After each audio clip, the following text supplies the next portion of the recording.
Não começa não. Conversa então com o papai, conversa. Conta um segredo pro papai, conta. Conta um segredo. Conta.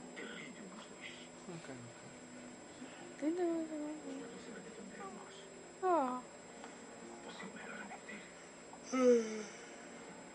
Mas o que ele fez não tem desculpa.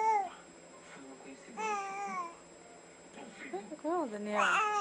Ah, coisa boa, conversa.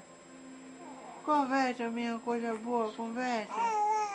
Ah, coisa boa. É verdade. É. Então conta o segredo pro papai. É verdade. É.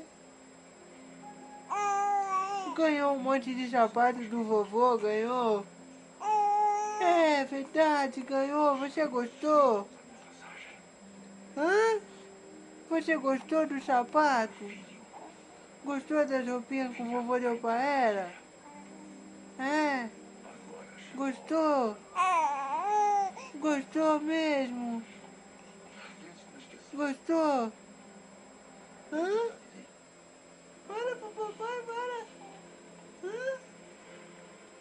Não acredito. Você gostou? Ele se envolveu com Salomão antes de namorar com você? Eu não pude imaginar uma coisa dessas. É difícil de acreditar. Exatamente isso que meu pai ficou pensando. Eu achando que eu e ele sabíamos de tudo o tempo todo, que a gente estava roubando dele. Imagina isso. Mas vocês ficaram como, assim, diante dessa situação? Tem que vomitar, né? Tem que. O último. Tem que vomitar mesmo, né? Tem. Manda um beijo. Deu de conversar? Deu de conversar?